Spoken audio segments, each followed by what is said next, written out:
Maria Liberati's show, where food meets art, travel, and life. So what does food mean to you? So my guest today is Derrick Kwaa, and he is a chef, but more importantly, he works a lot with fusion cooking. And we're going to travel to Sri Lanka today. That's where he is. He's actually also a digital nomad, which makes his cooking style very interesting. It adds another dimension to it because he specializes in fusion cooking.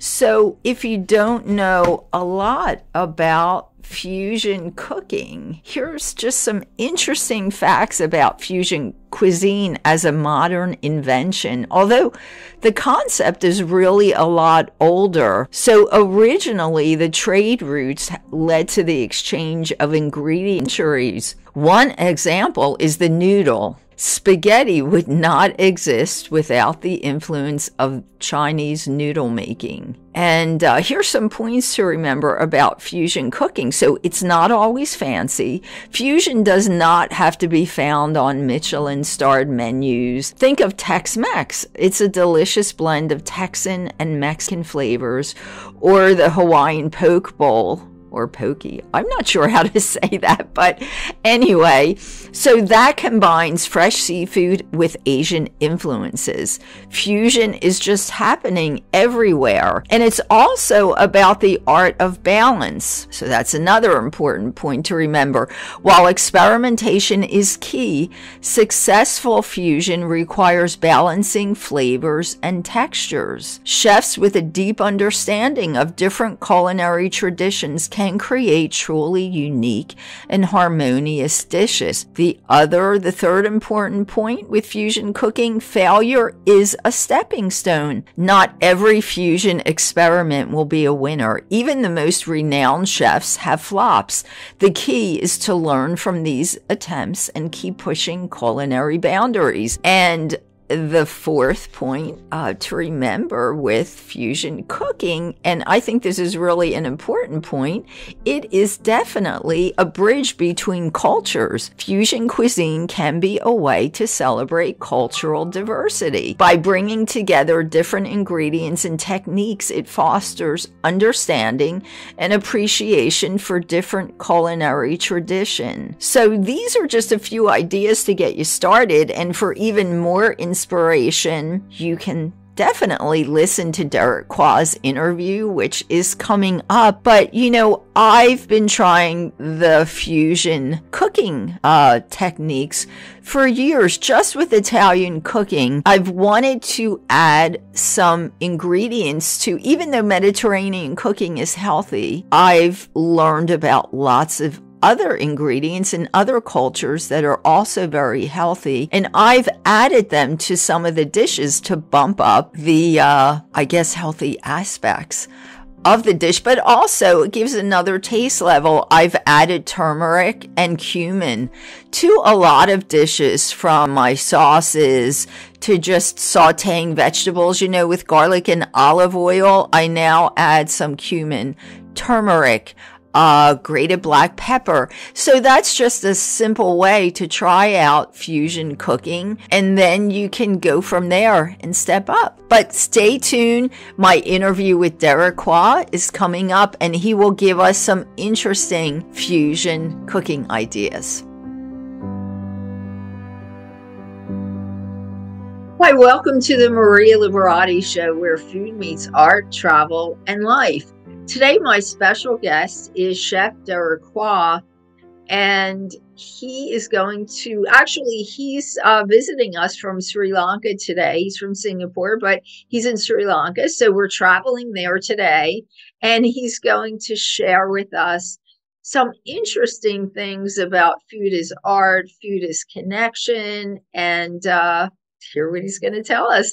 Derrick, thanks so much for joining us today. Thanks for having me. It's good to be here. Yes, Derrick. So you just told me you were a web developer, but you became a chef after being a web developer. What were you always interested in cooking? So actually, I never really grew up around food. Growing up, my mom hated cooking. Like Uh-huh. she had 5 dishes she would cook on repeat so that I wouldn't die as a kid, basically. But she's the type to eat to survive. So Right, I never yes. really, grew up around food. Uh-huh. But like it was about 2011, 2012 when I Uh-huh. started traveling. Uh-huh. I had a stint where I went through like 10 countries in 2 years, just kind of doing the nomad thing. Yes. And during that time, I had to start to cook just to like feed myself. Yes, And like yes. back then, the first cookbook I bought, I remember was called A Man, a Can, and a Microwave. Um, and that's how I got started about, what is it now, 13 years ago? Yeah. Uh-huh. And eventually I just kind of fell in love with it. Right? Uh-huh. I love the creation aspect. Right? Yes. And yeah, and then a few years back, I sent an email to my favorite restaurant in Singapore, Uh-huh. just kind of being like, I love your food. Uh-huh. Can I come and learn from you?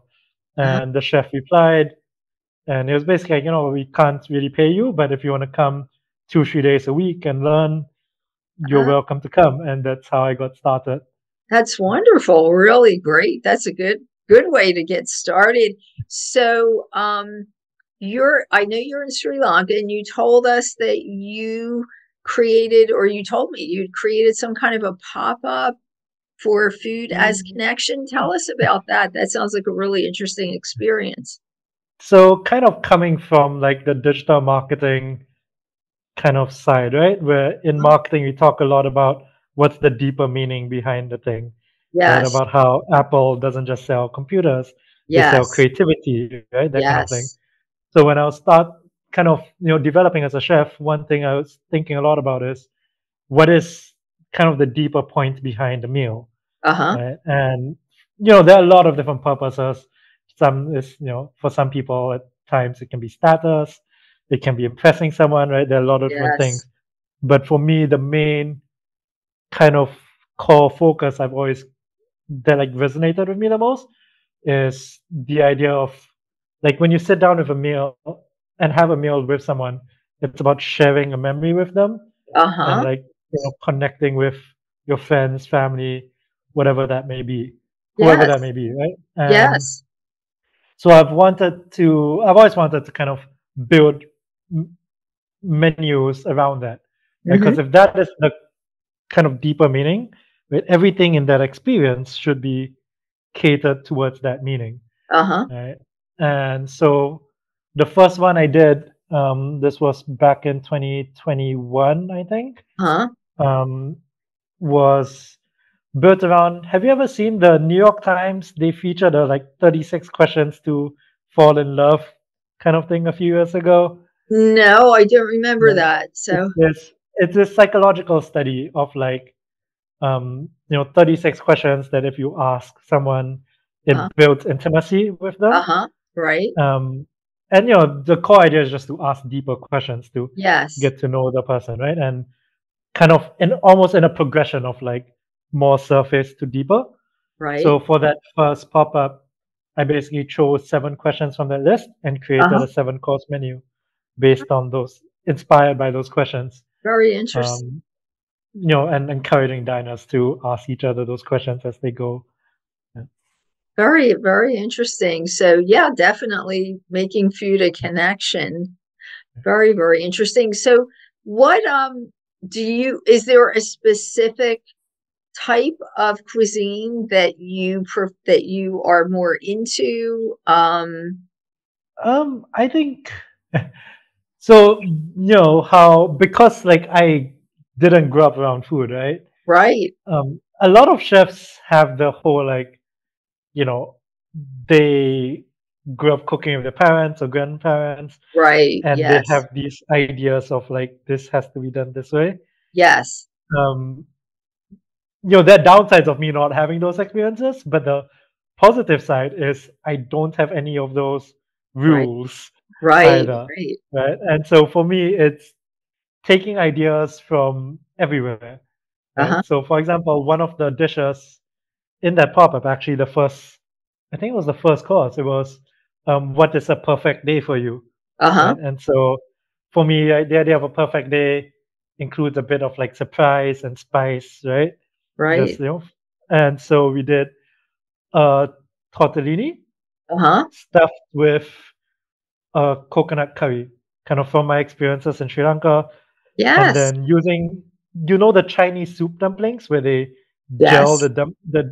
the like they gel the soup and then fill it inside the dumpling.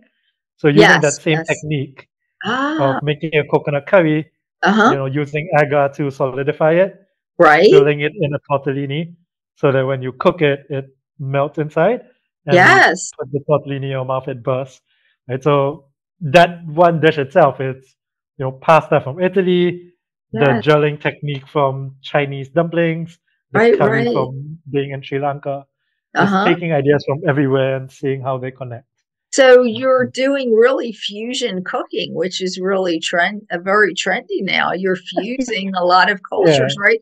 And you probably, like you said, you didn't grow up with anyone telling you you have to do it this way or that way. Yeah. So it sounds like you've picked up a lot of cooking ideas from the different countries that you've lived in and had the experience with studying in, right?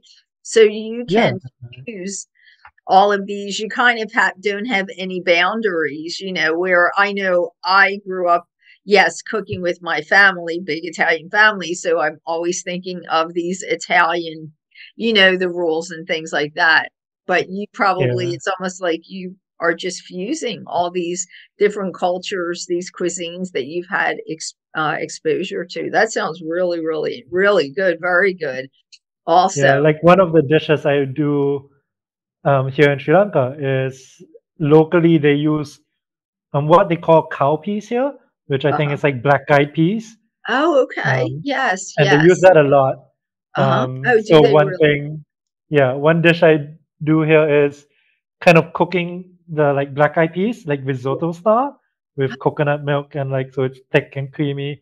Yes. And like, with the traditional Italian background, I'm sure there's like Italian grandmothers rolling in their graves at that idea.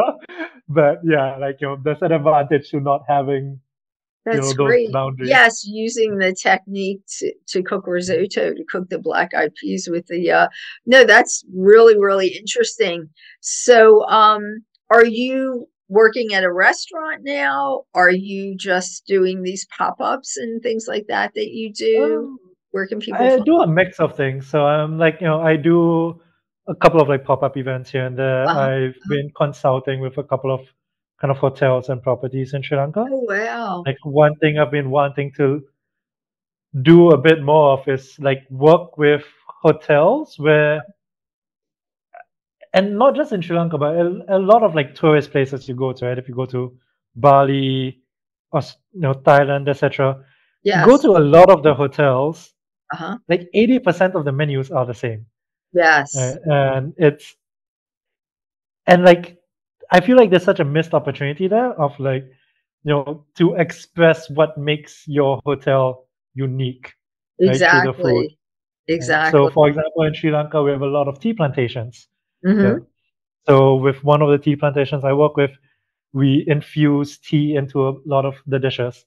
So, we do like a tea crusted tuna steak, Oh, beetroot soup infused uh-huh. with tea, Uh-huh. things like that, just That's to lean into that branding. Yes, and that's interesting because I think the hotels could give a more authentic experience, another experience to the tourists, right? Or people visiting if they added those types of things. I agree. Many hotels, including in Italy, they have they'll just have very much the same type of cuisine, and sometimes I feel they're trying to appeal to the American traveler, and they have very like Americanized dishes, and I'm always thinking, people are coming here to experience the Italian culture and they're giving them, so people should be able to experience the cuisine of that culture, and that's a very interesting idea. So people can kind of, or the hotels could bump up the exposure to the culture there, the cuisine, the local cuisine, and the local culture. So I think that's a Yeah, wonderful, definitely. yeah, Yeah. really, really good idea. So, What? So you just said in Sri Lanka, black eyed peas are a popular staple, a popular item that they use in cooking there. It's a quite a common item. It's one of the yeah, like it's a I it sounds really bad to say it, but in some ways it's like cool. Well, it's used often in like breakfast food. It's Uh-huh. not seen as like kind of elegant food, but it's kind of Right. like your daily, A daily, kind of yes, yeah. a daily It's kind of and thing. they do it in like curries and like stew kind of things. Yeah. Uh-huh. Yes, like a regular. So what type of since most of us, including myself, aren't real familiar with Sri Lanka, what's the typical thing to eat for breakfast there? It ranges, I think. I mean, here, like your day-to-day things, it's a lot of curries for like every meal. Even Uh-huh. breakfast, they do like a egg curry or potato curry and like Do bread. they really? Oh, Um, that's really interesting. but Yes. like one of the like kind of special events breakfast that they do is a thing called kiribaf here, And what is that? um, which is kind of like a coconut milk rice. Uh-huh. That's like done almost into like a rice block. That's like Uh-huh. yeah, and served with like a spicy sambal and stuff. Ah, Flavor wise, it actually reminds me a lot of like Malaysian nasi lemak. and what is that? Yeah, it's like a coconut rice basically. Yeah. Oh, coconut rice. So I Mhm. guess it would be, have you ever had a rice pudding in America? Kind of Yeah. something maybe Less could be. liquidy. Yeah, so Okay. less liquidy, more of like kind of almost like a rice block, where it's Yes. like if you think of how like Japanese onigiri kind of things, Yes. where Yes. it holds the shape, that kind of Uh-huh. texture, I guess. I Yeah. see. Oh, that's really, really very interesting. Very interesting. So, what are you? I know you did also something as food as art. Is that something different? So I guess for me in general, like that's just kind of an overarching Ah, yes. like mindset and approach for me, right? Like for me, I love cooking about as expression and as art, right? Yes. Yes. If a dish exists anywhere else, I don't really want to put it on a menu in that Uh-huh. same form, right? Yes. There has to be something different, and often like there has to be some kind of message or like something I want to communicate or make a person feel or Yes. think, right? Yes. It's food about food that there was a quote from Grant Achatz in his Chef's Table special where he Uh-huh. talks about cooking food that doesn't just satisfy the stomach but engages the mind. Right? Yes. And that's something that really has always spoken to me. And Uh-huh. yeah, that's the Yes. thing that I always try and do.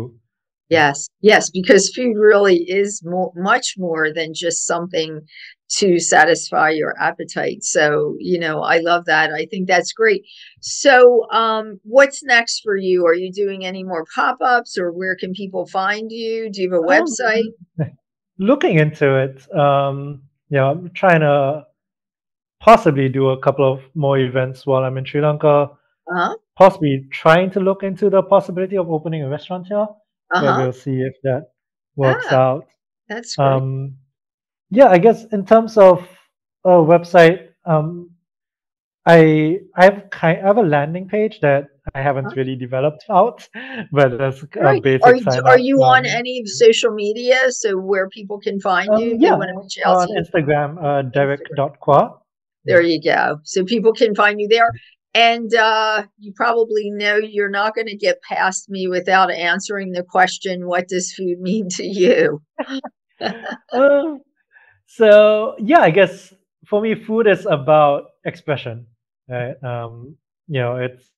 It's about yeah, creating something new and connecting with people, with the people around that you're sharing that experience with. Wonderful. That's great. Very, very, yep. That's a great, great answer. So I love it because yes, food is such a connector. It is. It's really a connector. I don't think everyone realizes it. So Derek, people can reach out to you then on Instagram or try to look for you if they come and visit Sri Lanka. Yeah, definitely. And like, And I travel a bunch, and uh, I'm always open to doing pop-ups in different places and stuff, and yes, always on the lookout for opportunities like that yes, as well. opportunities. Yes. So we may find you somewhere Yeah. and get to try some of those really, really interesting fusion recipes. They sound great. All right, Derrick, thank you so much. And hopefully we'll hear from you in the near future. Keep us posted on everything and anything that's new and interesting. Yeah. Thanks for having me. Thank you. Hey, thanks for listening to the Maria Liberati Show, where food meets art, travel, and life. And special thanks goes to my producer, Britton Roselle, our guest this week, Derrick Kwaa. And I'd just like to give a shout out to a production intern that's been helping with the show, Hannah Rosenberg. And if you create your own fusion recipes, please tell us about them. Send a picture to the marialiberattishow.com or share it on social media on any of my accounts. So Facebook is Chef Maria Liberati, Twitter is Maria Liberati, Instagram is instagram.com/Maria Liberati. My LinkedIn account is M Liberati. On YouTube, it's the Maria Liberati Show channel. So you can just look up the Maria Liberati Show on YouTube, and you can share any of your fusion cooking ideas, be it a reel, a photo, a recipe that you'd like to share with us. Let us know what type of fusion cooking that you've tried. And you can also find me at marialiberati.com, and my Gourmand World award-winning book series is on marialiberati.com, but it's also on the publisher's website, artoflivingpremiummedia.com, and really anywhere books can be found. Online, on Amazon, Kindle, anywhere books can be found. And just remind everyone, the videos of the podcast, most of them are on YouTube, the Maria Liberati Show channel, but also we will be syndicated now to terrestrial radio, and we will be making our debut. First terrestrial radio station will be WWDB, that's 96.5 FM that's 96.5 in Philadelphia. And my first guest, I'm going to have some special guests, some special Philadelphians for my first radio show. But you'll also be able to find those episodes if you're not in the Philadelphia listening area. You can just look up WWDB. It's one of the top radio stations in Philadelphia. And we will be adding some more terrestrial radio stations also, but you can find WWDB online, so you'll be able to listen to the show that way as well. And until next time, peace, love, and pasta.